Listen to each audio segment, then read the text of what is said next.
Y hace muchísimo tiempo que no hablamos con Iván Moschner, y eso es para nosotros un placer volver a hacerlo, volver a encontrarnos con él después de tanto tiempo, ¿no? Creo que desde la época que estábamos ahí por Félix de Azara, que no lo vemos. Iván Moschner está en línea. ¿Cómo estás, Iván? Un gustazo enorme saludarte. Muy bien. Qué bueno, sí, hace muchísimo que no nos comunicamos. Es tal cual, ¿no? Creo que la última vez que nos contactamos fue justo días antes de que fallezca. ¿Cómo se llamaba nuestro compañero? Gustavo Mariel. Así es, tenés razón. Ahí fue que nos vimos, nos hablamos por última vez. Mira qué recuerdo que traes, ¿no? Que queriendo recordar al queridísimo Gustavo también, ¿no? Un hombre muy importante para esta radio, para la historia de esta radio, para la historia de la radio en general, nuestra, ¿no? Bueno, Iván, qué lindo esto que te acuerdes de Gustavo, es un lindo gesto.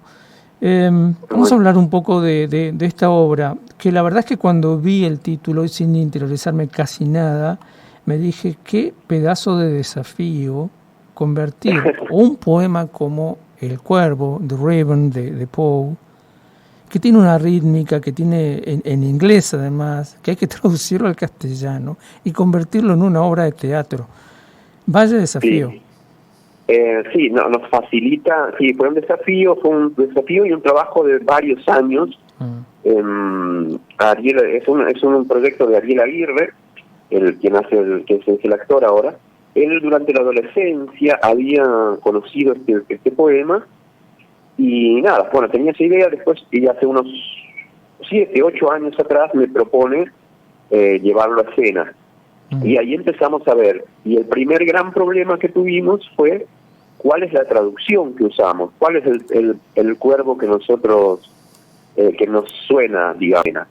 Y ahí nos topamos con ese problema y estuvimos mucho tiempo con ese problema porque ninguna de las traducciones, ni las mejores, ni las más, nos convencían de las palabras necesarias para llevarlo a escena como texto de teatro, ¿no? Por una o por otra palabra, etcétera, en cada versión, ¿no? Y bueno, en ese camino también había entrado en nuestra vida Internet en esa época, y entonces empezamos a mirar mucho versiones en inglés, bueno, escuchar también en castellano, pero muchas en inglés. Claro. Y ahí lo que vos hablabas de la cuestión del ritmo, por ejemplo, en los poemas, ¿no? Es muy evidente en el dicho en inglés, es muy evidente el fraseo, el ritmo, dónde van las palabras encadenadas una con otra en un verso y en otro, etcétera. Bueno, y ahí entonces surgió eso hasta que yo estaba trabajando en una obra con Ingrid Pelicori acá en un teatro, que es una actriz, y en el camarín estamos comentando, le cuento que estábamos buscando versiones, perdón, y me cuenta que ella había, para un programa de radio, hace muchos años atrás, había hecho traducciones, y yo había trabajado en una obra que ella había traducido del inglés en La Tempestad, había traducido hecho una versión una vez, y la conocía como traductora también. Y me dice, bueno, le digo, pasámela, que eso, bueno, pasó unos días, a la semana siguiente me pasó su traducción, y nada, esa nos convenció inmediatamente, que era como que se acercaba a nuestro deseo, aunque es otro ritmo, es otro tiempo, es otra cosa lo que se produce al trasladar el castellano al castellano el poema. Entonces ahí surge, Ariel ya había empezado a viajar a Alemania a estudiar, y en Alemania todos los años él va, ahora hace 9 años, 10 años, va a los febreros a estudiar como fonoaudiólogo, o sea, algo relacionado con la voz. Y como es internacional el encuentro ese, el idioma que hablan es inglés, o sea que él se vio obligado a ajustar su inglés y demás. Y le propuse entonces, le digo, bueno, ya que estás en eso, ¿por qué no hacer las dos versiones? Hacer en inglés y hacer en castellano. Y ahí se constituyó lo que es nuestra obra de hoy. que básicamente se reduce a eso, se reduce a tener las palabras de Poe en inglés y las palabras de Poe traducidas al castellano en esos... Todo nuestra obra, The Raven, el Cuervo, por eso le llamamos The Raven en inglés y el Cuervo en castellano, se reduce a 30 minutos de obra, y que es ese hombre sufriendo porque perdió a su amada, a Leonor, y una noche sombría se le aparece un cuervo en la habitación, en el idioma inglés y en el idioma castellano. Y que, bueno, cuando vayan a verla hay como un juego de actuaciones en una versión y en otra, que hay muchas sutilezas, como te digo, nos costó bastante tiempo. Y en pandemia, que digamos tuvimos mucho tiempo de aislamiento y eso demás, entonces ahí apareció, ahí nos ajustamos a empezar o sea, qué cosas se podían hacer entre pocas personas, digamos, en encuentro y demás, cómo podíamos hacer, y ahí nos ajustamos a trabajar más duro, y ahí vino. Y la presentamos por primera vez en Posadas el año pasado para unos amigos en el estudio de... ¿Cómo se llama? ¿Cómo es el...? Sí, Estudio 1 de Tiki Marchesini. Espacio de Tiki Marchesini, ahí en la calle San Martín. Así es. Ahí le presentamos porque también y en realidad se iba a hacer, ya habíamos hecho una presentación acá en un living y con una amiga, y iba a ser para 2 amigas allá en Misiones, y después se enteró otro, bueno, se transformó en una cosa más grande, y por eso fuimos a lo de Tiki Marchesini a ver que nos prestara el lugar y demás, y se hizo entonces para más gente, la primera presentación pública del material, y que también se constituyó ahí, porque después de la función de la pasada, digamos, en ese momento era todavía pasada, que charlábamos con las personas, entonces a partir de ahí hicimos muchas, hasta que estrenamos acá en junio estrenamos. Cada vez que hacíamos una presentación, un ensayo abierto, el público hablaba, y entonces prácticamente el público se constituyó en director de lo que seguía, o sea, porque tenía sus observaciones de aceptación y también observaban esta cuestión o esta otra, o por ejemplo, en una de esas, creo que fue en Misiones, o no, bueno, no me acuerdo cuándo fue exactamente, alguien observó algo acerca de justamente la pronunciación en inglés.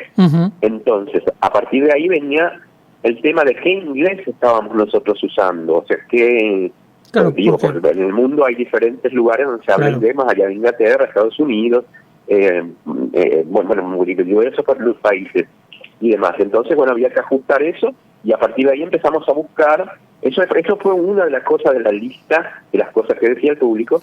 Entonces, ahí fuimos a buscar alguien que se ocupe del tema o sea, una profesora, un profesor, un maestro de la lengua, digamos, y fue difícil conseguirlo, no se animaban mucho. O sea, y eso contame, la verdad me queda la intriga, porque Poe era un bostoniano, digamos, un estadounidense. Era bostoniano, claro.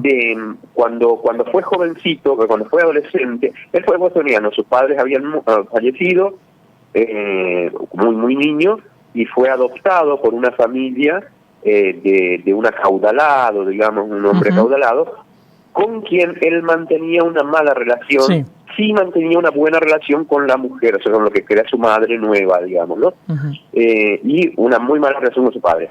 Lo mandan a estudiar a Inglaterra, siendo adolescente, y entonces estudia en Inglaterra, en Londres, un tiempo, y después vuelve, ya siendo joven, vuelve a Boston, digamos, sí, hay otra ciudad donde, ¿cómo se llama la ciudad? Baltimore, que claro. Es finalmente donde muere él, finalmente. Y hay relatos suyos ambientados ahí incluso. Claro. Y bueno, toda su vida fue trágica, digamos. Bueno, entonces está el idioma inglés ahí, la mezcla entre... Incluso muchos confunden que es inglés, no es inglés, es norteamericano. Y bueno, decía sobre la manera del inglés que ahora... Conseguimos una persona que justamente había estado mucho tiempo, que había vuelto a Argentina, una argentina que había vuelto a Argentina, y que enseña, o sea, trabaja con eso. Y entonces trabajó Ariel con ella, o sea, tomó clases todo un tiempo antes del estreno. Uh-huh. Y también, o sea, ella volvió después de estar mucho tiempo allá, y allá tuvo hijas. Tiene dos hijas de la profesora, que las hijas ya son hablantes en inglés, digamos, nacen claro. en el idioma.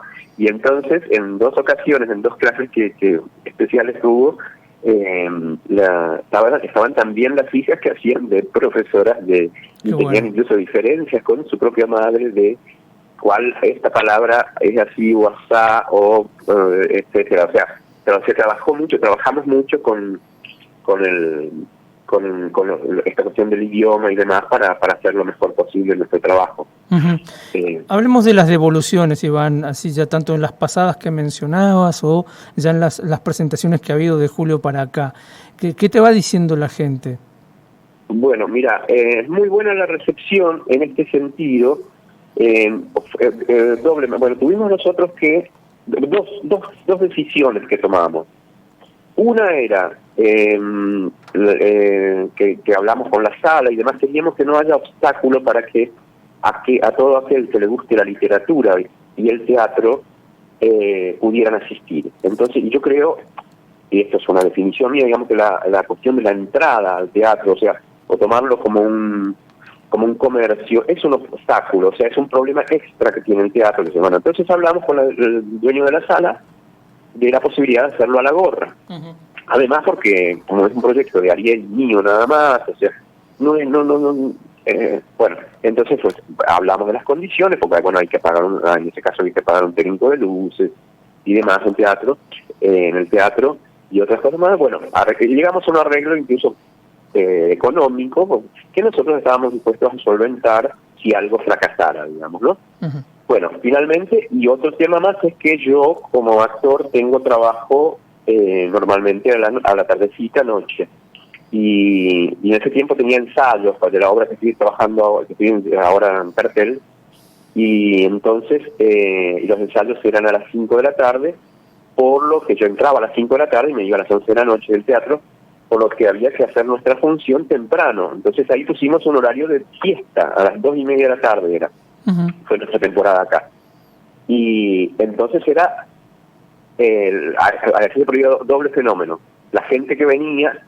y un acuerdo más que hicimos con la sala, que nosotros no teníamos más expectativas que llegar a unos 20 espectadores, incluso deseo de que sea para pocas personas, porque incluso lo pensábamos a futuro y lo seguimos pensando, para que vaya a bibliotecas, por ejemplo, uh-huh. o librerías y demás, o sea, para pequeños auditorios.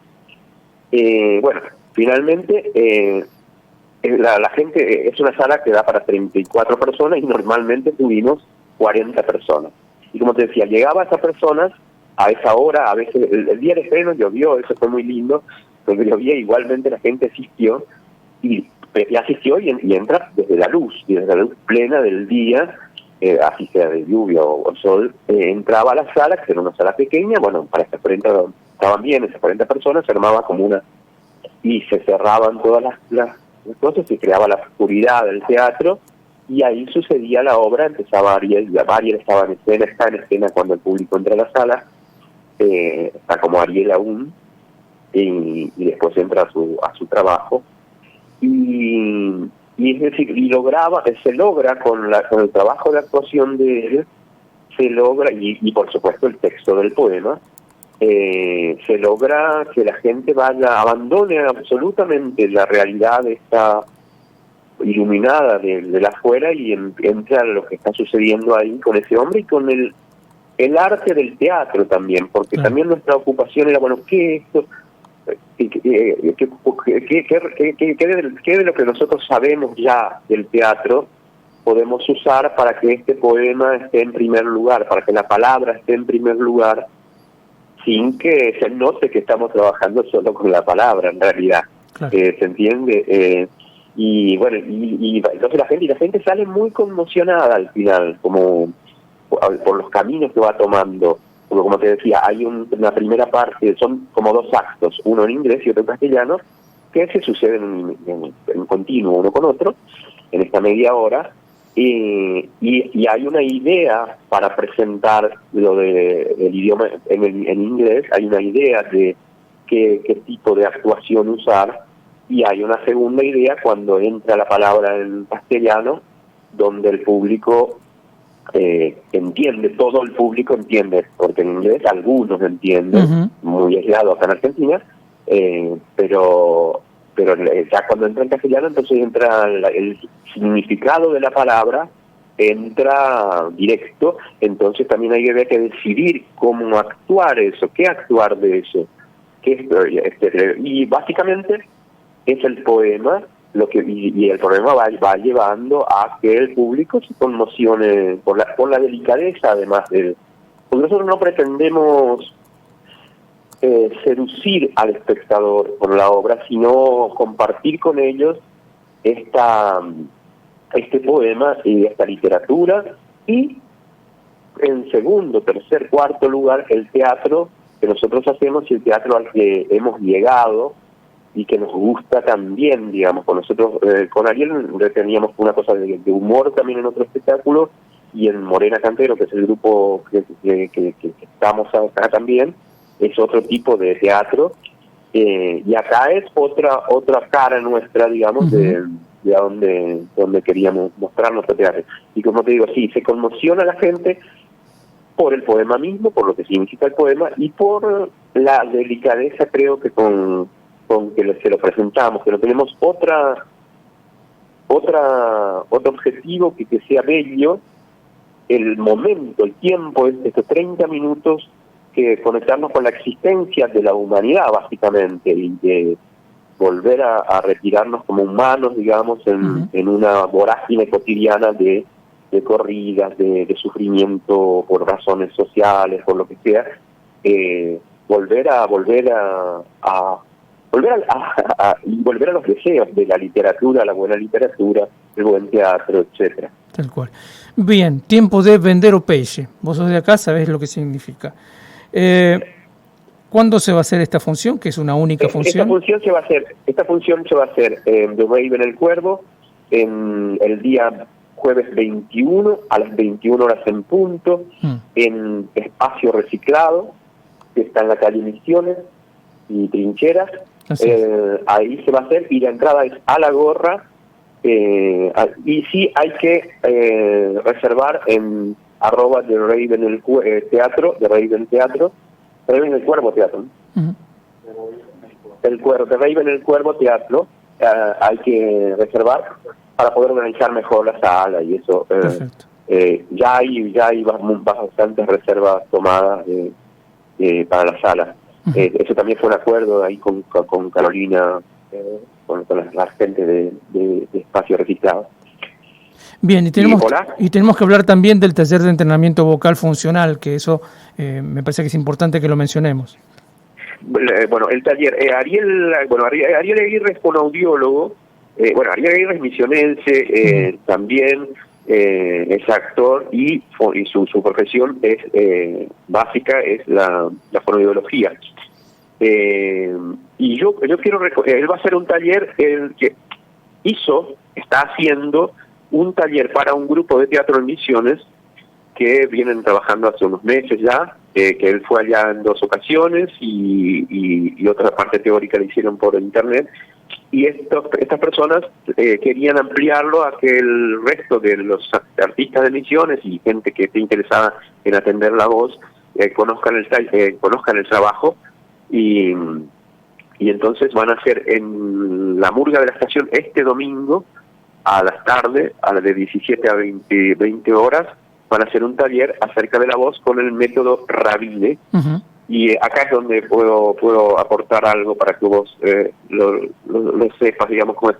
Por ejemplo, a mí, yo tengo 42 años de teatro, ¿sí? 42, o digamos ya de trabajo actoral, y hasta hace 15 años atrás, 16 años atrás, acá trabajando en, por ejemplo, la sala que ahora estoy trabajando, que es el Martín Coronado en San Martín, que son para 1000 personas, etcétera. Hasta ese tiempo, cuando me tocaba hacer una obra ahí, por ejemplo, ¿no?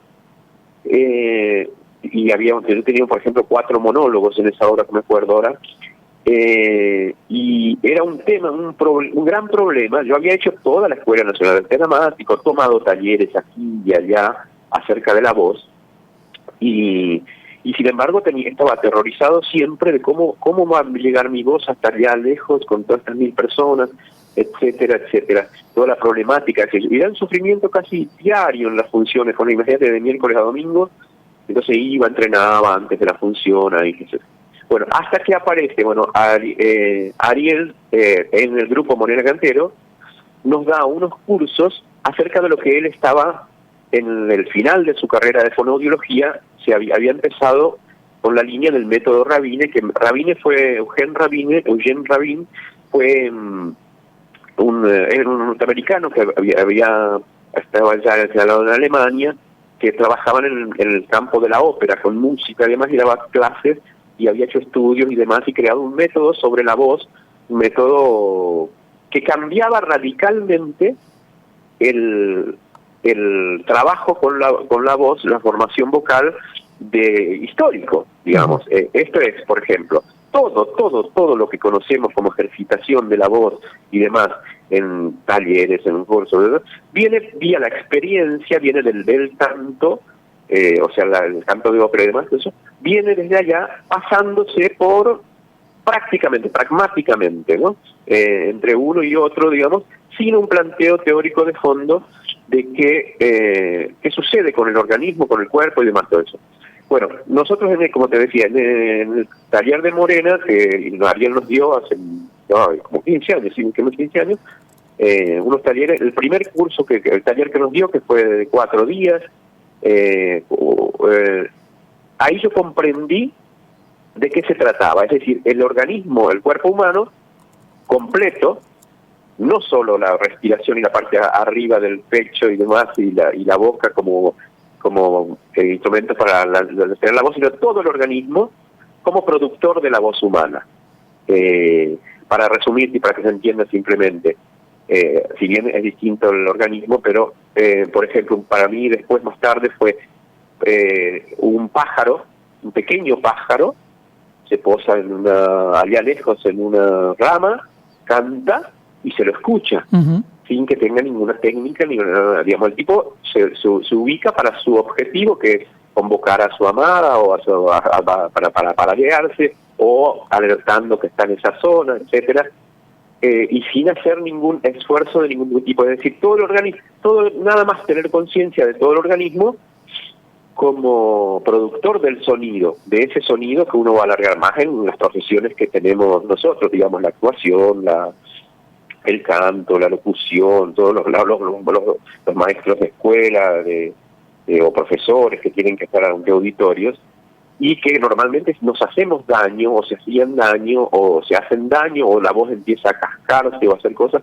por no tener una formación consciente de que todo lo que hace a la producción de la voz. Y entonces, como te decía, esa vieja manera de concebir la función vocal viene de solo una práctica y un pasaje de ejercicios entre un viejo tallerista con otro, etcétera, pero sin un estudio profundo de cómo es. Y entonces Rabin lo que viene a hacer este método es a tomar conciencia de la totalidad, y por supuesto una conciencia de todas las musculaturas, por hablar de otra cosa, de las cadenas musculares de todo el cuerpo, para llegar a la producción de un sonido arriba, digamos. Ese es como el concepto que maneja ese método. Yo te estoy hablando yo solo fui alumno de talleres. Yo ahora no tomo clases con él, y tomo con otra profesora, pero sí son todos de la misma línea, digamos, de trabajo. Pero sí y entonces acompañar esa concepción con ejercitación semanal, además, es preciso para nuestro trabajo. Yo, por el diariamente, los días de función, que ahora estoy de miércoles a domingo, diariamente hago entrenamiento previo a la función de X, no solo un calentamiento, sino entrenamiento, claro, con X ejercicios de ese método. Bueno, Ariel va a estar con ese taller este domingo, a las 17 horas en la murga de la estación. Dale. Bien, Iván, ha sido un placer enorme, se nos acaba el tiempo y seguramente convocamos a la gente que rápidamente se ponga en contacto para poder agenciarse de un espacio y poder ver The Raven, el Cuervo, en la única función que va a tener aquí en Posadas. Te mandamos un abrazo enorme. Muchísimas gracias, Miguel. Muchísimas gracias. Gracias por difundir nuestro trabajo. Iván Mosna charlaba con nosotros desde Buenos Aires y la presentación de esta obra de teatro unipersonal